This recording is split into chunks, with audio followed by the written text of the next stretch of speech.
ख्रिस्तामध्ये माझ्या प्रिय भाविक हो, देऊळ माता प्रामुख्याने 3 महान व्यक्तीची आठवण करते। एक म्हणजे बाळ येशूची, ज्याचा आपण वाढदिवस 25 डिसेंबर रोजी साजरा करतो। दुसरी व्यक्ती म्हणजे नित्य कुमारी पवित्र मरिया, जिने बाळ येशूला या जगामध्ये आलेलं होतं, जिने तारणाचा मार्ग आपल्या सर्वांसाठी मोकळा केला। तिची आपण आठवण करून तिच्याकडून आपण शिकत असतो।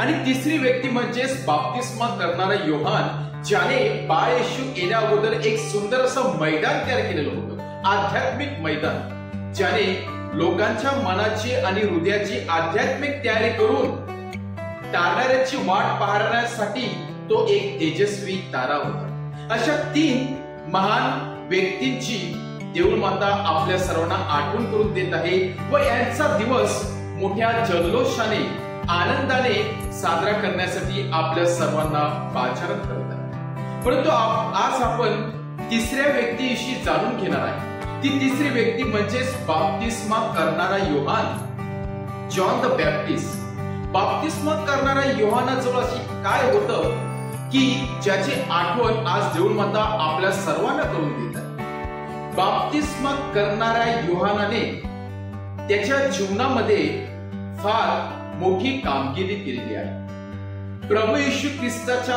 तारणाऱ्यामध्ये किंवा तारण कार्यामध्ये, मिशन कार्यामध्ये बाप्तिस्मा करणाऱ्या योहानाने अगदी महत्वाची कामगिरी बजावून त्याने आपलं नाव सुवर्ण अक्षराने कोरलेलं आहे।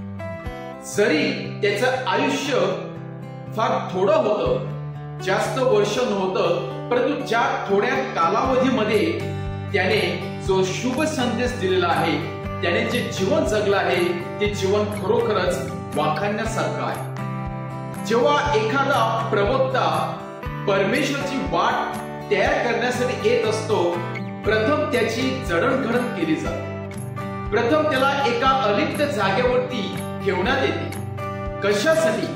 जेणेकरून तो जगापासून दूर राहावा, लोकांपासून दूर राहावा, एकटा राहावा, स्वतःच्या जीवनावरती त्याने मननचिंतन करावं आणि त्याचबरोबर एक आध्यात्मिक शक्ती त्याला मिळावी। आणि म्हणजे पूर्णपणे जडणघडण झाल्यानंतर तो परमेश्वराची सुवार्ता पसरत असतो। आणि बाप्तिस्मा करणाऱ्या योहानाच्या जीवनामध्ये देखील हेच झालेलं होतं। काही वर्ष तो अरण्यामध्ये राहिला, अरण्यामध्ये एकटाच राहिला। जे मिळेल ते तो खाऊ लागला, कारण त्या अरण्यामध्ये परमेश्वर त्याची जडणघडण करत होता। परमेश्वर त्याची चाचणी पाहत होता।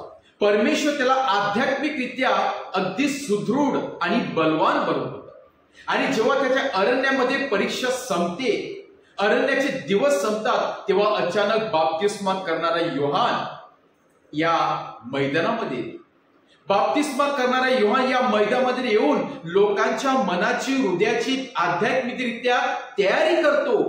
लोकांना सांगतो की खरोखरच आपल्यासाठी एक तारणारा येणार आहे, जो तुमचे वाटाल पूर्णपणे मोकळे करणार आहे, जो तुमचं ओझं कमी करणार आहे आणि जो तुम्हाला स्वतंत्र बहाल करणार आहे, जी व्यक्ती तुला शांती देणार आहे, असा मसाया, असा तारणारा परमेश्वर येणार आहे। बाप्तिस्माने आपल्या परीने त्याने लोकांच्या मनाची, हृदयाची पूर्णपणे तयारी केली। तो घाबरून गेला नाही। एक प्रवक्ता कसा असावा, एक संदेशकार कसा असावा, हे आपण बाप्तिस्मा करणाऱ्या योहानाकडून शिकू शकतो। कधी कधी आपल्याला आध्यात्मिकरित्या बळकट करण्यासाठी परमेश्वर अलिप्त ठेवत असतो। कधी कधी परमेश्वर आपल्या जीवनामध्ये या बाप्तिस्मा करणाऱ्या योहानाप्रमाणे अनेक संकटे टाकत असतो, अनेक अडचणी येत असतात, जेणेकरून बाप्तिस्मा करणाऱ्या योहानाप्रमाणे आपली जडणघडण व्हावी व आपण अगदी बलवान बनावे। दुसरी गोष्ट आपण या बाप्तिस्मा करणाऱ्या योहानाकडून शिकू शकतो, ती म्हणजे ह्युमिलिटी। बाप्तिस्मा करणारा योहान हा अगदी नम्र होता, एवढा नम्र होता की त्याला 100% चान्स किंवा ऑपॉर्च्युनिटी होती स्वतःला उंच करण्यासाठी लोकांच्या नजरेमध्ये, पण जर त्याने लोकांच्या नजरेमध्ये स्वतःला उंच केलं असतं, स्वतःला तारणाऱ्याची भूमिका दिली असती, तर कदाचित परमेश्वराच्या नजरेसमोर तो पडला असता. आणि म्हणून त्याने स्वतःला नम्र केलं आणि सांगितलं की माझ्यापेक्षा कोणीतरी मोठा माझ्या मागून येत आहे, की ज्याची चपलाला देखील स्पर्श करण्याची माझी ऐपत नाही, माझ्याकडे शक्ती नाही, मी त्याच्या समोर काहीच नाही, तर तो महान आहे, मी अगदी पूर्णपणे झिरो आहे त्याच्या समोर. म्हणजेच योहानाने आपल्या जीवनामध्ये नम्रपणाची भूमिका घेतलेली होती. तिसरी गोष्ट आपण बाप्तिस्मा करणाऱ्या योहानाकडून शिकू शकतो, ती म्हणजे चॅलेंज. तेव्हाच्या राजाला त्याने एक प्रकारची चॅलेंज दिलेली होती. सत्य आणि असत्य काय आहे हे त्याने पूर्णपणे त्या समाजाला दाखवून दिलेलं होतं. असत्य मार्गावरती चालण्यासाठी अनेकांनी त्यांना आपल्याकडे ओढण्याचा प्रयत्न केला, परंतु बाप्तिस्मा करणाऱ्या योहानाने आपल्या सत्याची कास सोडली नाही, आपल्या सत्याचा मार्ग त्याने सोडून दिला नाही, तर तो सत्याच्या मार्गावरती चालला आणि त्यासाठी त्याला आपल्या प्राणाची आहुती द्यावी लागली, त्यासाठी त्याला आपलं रक्त सांडावं लागलं. अगदी थोडाच कालावधी त्याला मिळालेला होता, परंतु या थोड्याच कालावधीमध्ये त्याने आपलं नाव या बायबलमध्ये सुवर्ण अक्षरामध्ये लिहिलेलं आहे. आणि म्हणून बाळ येशू नंतर, नित्य कुमारी पवित्र मरियेनंतर ज्या व्यक्तीचा आज देऊळ माता मान सन्मान करते, ती व्यक्ती म्हणजेच बाप्तिस्मा करणारा योहान. आज या बाप्तिस्मा करणाऱ्या योहानाप्रमाणे जीवन जगत असताना त्या बाप्तिस्मा करणाऱ्या योहानाचे काही गुण आपण आत्मसात करूया. धैर्य, नम्रपणा व सत्याची कास धरून सत्याच्या मार्गावरती चालण्यासाठी परमेश्वराने आपल्या सर्वांना कृपा दृष्टी द्यावी, म्हणून आपण विशेष प्रार्थना करूया. आमेन. माझ्या प्रिय भाविक, देऊळ माता प्रामुख्याने 3 महान व्यक्तीची आठवण करते. एक म्हणजे बाळ येशूची, ज्याचा आपण वाढदिवस 25 डिसेंबर रोजी साजरा करतो. दुसरी व्यक्ती म्हणजे नित्य कुमारी पवित्र मरिया, जिने बाळ येशूला जगामध्ये आलेलं होतं, जिने तारणाचा मार्ग आपल्या सर्वांसाठी मोकळा केला. तिची आपण आठवण करून तिच्याकडून आपण शिकत असतो. आणि तिसरी व्यक्ती म्हणजेच बाप्तिस्मा करणारा योहान, ज्याने बाळ येशू येण्या अगोदर एक सुंदर असं मैदान तयार केलेलं होतं, आध्यात्मिक मैदान, ज्याने लोकांच्या मनाची आणि हृदयाची आध्यात्मिक तयारी करून तारणाऱ्याची वाट पाहण्यासाठी तो एक तेजस्वी तारा होता. अशा 3 महान व्यक्तींची देऊळ माता आपल्या सर्वांना आठवण करून देत आहे व यांचा दिवस मोठ्या जल्लोषाने, आनंदाने साजरा करण्यासाठी आपल्या सर्वांना पाचारण करत आहे. परंतु आज आपण तिसऱ्या व्यक्तीविषयी जाणून घेणार आहे. ती तिसरी व्यक्ती म्हणजेच बाप्तिस्मा करणारा योहान, जॉन द बॅप्टिस्ट. बाप्तिस्मा करणारा योहानाजवळ अशी काय होतं की ज्याची आठवण आज देऊळ माता आपल्या सर्वांना करून देत आहे. बाप्तिस्मा करणाऱ्या योहानाने त्याच्या जीवनामध्ये फार मोठी कामगिरी केलेली आहे. प्रभू येशू ख्रिस्ताच्या तारणाऱ्यामध्ये किंवा तारण कार्यामध्ये, मिशन कार्यामध्ये बाप्तिस्मा करणाऱ्या योहानाने अगदी महत्वाची कामगिरी बजावून त्याने आपलं नाव सुवर्ण अक्षराने कोरलेलं आहे. जरी त्याचं आयुष्य फार थोडं होतं, जास्त वर्ष नव्हतं, परंतु ज्या थोड्या कालावधीमध्ये त्याने जो शुभ संदेश दिलेला आहे, त्याने जे जीवन जगलं आहे, ते जीवन खरोखरच वाखाणण्यासारखं आहे. जेव्हा एखादा प्रवक्ता परमेश्वराची वाट तयार करण्यासाठी येत असतो, प्रथम त्याची जडणघडण केली जाते. प्रथम त्याला एका अलिप्त जागेवरती ठेवण्यात येते. कशासाठी?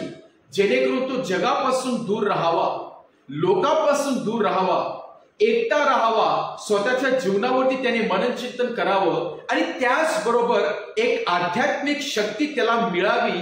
आणि म्हणजे पूर्णपणे जडणघडण झाल्यानंतर तो परमेश्वराची सुवार्ता पसरत असतो. आणि बाप्तिस्मा करणाऱ्या योहानाच्या जीवनामध्ये देखील हेच झालेलं होतं. काही वर्ष तो अरण्यामध्ये राहिला, अरण्यामध्ये एकटाच राहिला. जे मिळेल ते तो खाऊ लागला, कारण त्या अरण्यामध्ये परमेश्वर त्याची जडणघडण करत होता. परमेश्वर त्याची चाचणी पाहत होता. परमेश्वर त्याला आध्यात्मिकरित्या अगदी सुदृढ आणि बलवान बनवत होता. आणि जेव्हा त्याच्या अरण्यामध्ये परीक्षा संपते, अरण्याचे दिवस संपतात, तेव्हा अचानक बाप्तिस्मा करणारा योहान या मैदानामध्ये, बाप्तिस्मा करणारा योहान या मैदानामध्ये येऊन लोकांच्या मनाची, हृदयाची आध्यात्मिकरित्या तयारी करतो. लोकांना सांगतो की खरोखरच आपल्यासाठी एक तारणारा येणार आहे, जो तुमचे वाटाण पूर्णपणे मोकळे करणार आहे, जो तुमचं ओझं कमी करणार आहे आणि जो तुम्हाला स्वतंत्र बहाल करणार आहे. जी व्यक्ती तुला शांती देणार आहे, असा मसाया, असा तारणारा परमेश्वर येणार आहे. बाप्तिस्माने आपल्या परीने त्याने लोकांच्या मनाची, हृदयाची पूर्णपणे तयारी केली. तो घाबरून गेला नाही. एक प्रवक्ता कसा असावा, एक संदेशकार कसा असावा, हे आपण बाप्तिस्मा करणाऱ्या योहानाकडून शिकू शकतो. कधी कधी आपल्याला आध्यात्मिकरित्या बळकट करण्यासाठी परमेश्वर अलिप्त ठेवत असतो. कधी कधी परमेश्वर आपल्या जीवनामध्ये या बाप्तिस्मा करणाऱ्या योहानाप्रमाणे अनेक संकटे टाकत असतो. अनेक अडचणी येत असतात, जेणेकरून बाप्तिस्मा करणाऱ्या योहानाप्रमाणे आपली जडणघडण व्हावी व आपण अगदी बलवान बनावे. दुसरी गोष्ट आपण या बाप्तिस्मा करणाऱ्या योहानाकडून शिकू शकतो, ती म्हणजे ह्युमिलिटी. बाप्तिस्मा करणारा योहान हा अगदी नम्र होता. एवढा नम्र होता की त्याला 100% चान्स किंवा ऑपॉर्च्युनिटी होती स्वतःला उंच करण्यासाठी लोकांच्या नजरेमध्ये. पण जर त्याने लोकांच्या नजरेमध्ये स्वतःला उंच केलं असतं, स्वतःला तारणाऱ्याची भूमिका दिली असती, तर कदाचित परमेश्वराच्या नजरेसमोर तो पडला असता.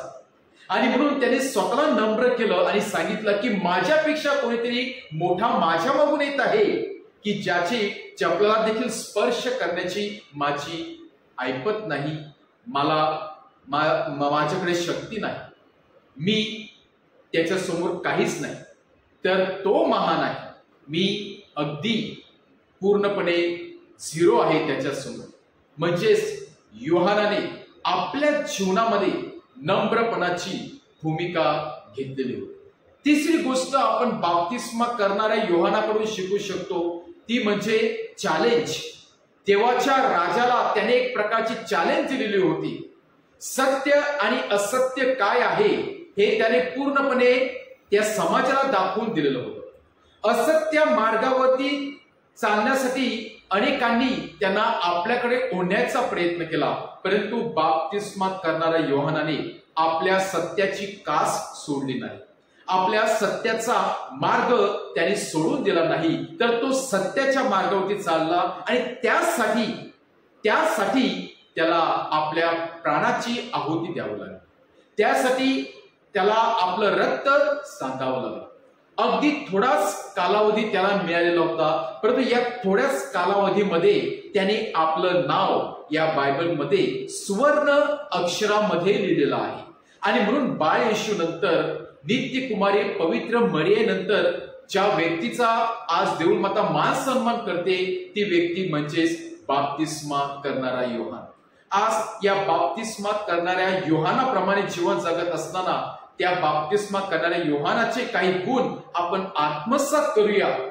धैर्य, नम्रपणा व सत्याची कास धरून सत्याच्या मार्गावरती चालण्यासाठी परमेश्वराने आपल्या सर्वांना कृपादृष्टी द्यावी, म्हणून आपण विशेष प्रार्थना करूया. आमेन. वाट पाहण्यासाठी तो एक तेजस्वी तारा होता. अशा 3 महान व्यक्तींची देऊळमाता आपल्या सर्वांना आठवण करून देत आहे व यांचा दिवस मोठ्या जल्लोषाने, आनंदाने साजरा करण्यासाठी आपल्या सर्वांना पाचारण करत आहे. परंतु आज आपण तिसऱ्या व्यक्तीविषयी जाणून घेणार आहे. ती तिसरी व्यक्ती म्हणजेच बाप्तिस्मा करणारा योहान, जॉन द बॅप्टिस्ट. बाप्तिस्मा करणारा योहानाजवळ अशी काय होतं की ज्याची आठवण आज देऊळ माता आपल्या सर्वांना करून देत आहे.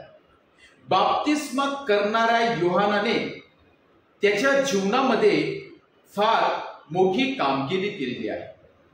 प्रभू येशू ख्रिस्ताच्या तारणाऱ्यामध्ये किंवा तारण कार्यामध्ये, मिशन कार्यामध्ये बाप्तिस्मा करणाऱ्या योहानाने अगदी महत्वाची कामगिरी बजावून त्याने आपलं नाव सुवर्ण अक्षराने कोरलेलं आहे. जरी त्याचं आयुष्य फार थोडं होतं, जास्त वर्ष नव्हतं, परंतु ज्या थोड्या कालावधीमध्ये त्याने जो शुभ संदेश दिलेला आहे, त्याने जे जीवन जगलं आहे ते जीवन खरोखरच वाखाणण्यासारखं आहे. जेव्हा एखादा प्रवक्ता परमेश्वराची वाट तयार करण्यासाठी येत असतो, प्रथम त्याची जडणघडण केली जाते.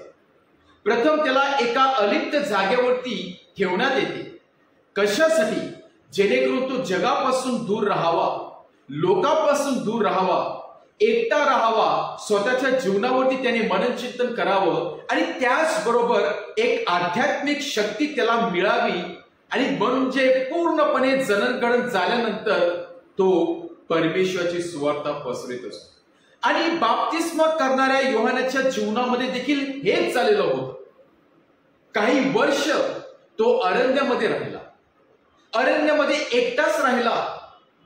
जे मिळेल ते तो खाऊ लागला, कारण त्या अरण्यामध्ये परमेश्वर त्याची जडणघडण करत होता. परमेश्वर त्याची चाचणी पाहत होता. परमेश्वर त्याला आध्यात्मिकरित्या अगदी सुदृढ आणि बलवान बनवत होता. आणि जेव्हा त्याच्या अरण्यामध्ये परीक्षा संपते, अरण्याचे दिवस संपतात, तेव्हा अचानक बाप्तिस्मा करणारा योहान या मैदानामध्ये, बाप्तिस्मा करणारा योहान या मैदानामध्ये येऊन लोकांच्या मनाची, हृदयाची आध्यात्मिकरित्या तयारी करतो.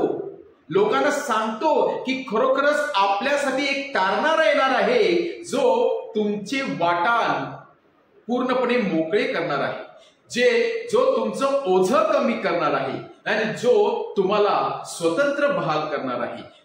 जी व्यक्ती तुला शांती देणार आहे, असा मसाया, असा तारणारा परमेश्वर येणार आहे. बाप्तिस्माने आपल्या परीने त्याने लोकांच्या मनाची, हृदयाची पूर्णपणे तयारी केली. तो घाबरून गेला नाही. एक प्रवक्ता कसा असावा, एक संदेशकार कसा असावा, हे आपण बाप्तिस्मा करणाऱ्या योहानाकडून शिकू शकतो. कधी कधी आपल्याला आध्यात्मिकरित्या बळकट करण्यासाठी परमेश्वर अलिप्त ठेवत असतो. कधी कधी परमेश्वर आपल्या जीवनामध्ये या बाप्तिस्मा करणाऱ्या योहानाप्रमाणे अनेक संकटे टाकत असतो. अनेक अडचणी येत असतात, जेणेकरून बाप्तिस्मा करणाऱ्या योहानाप्रमाणे आपली जडणघडण व्हावी व आपण अगदी बलवान बनावे. दुसरी गोष्ट आपण या बाप्तिस्मा करणाऱ्या योहानाकडून शिकू शकतो, ती म्हणजे ह्युमिलिटी. बाप्तिस्मा करणारा योहान हा अगदी नम्र होता. एवढा नम्र होता की त्याला 100% चान्स किंवा ऑपॉर्च्युनिटी होती स्वतःला उंच करण्यासाठी लोकांच्या नजरेमध्ये.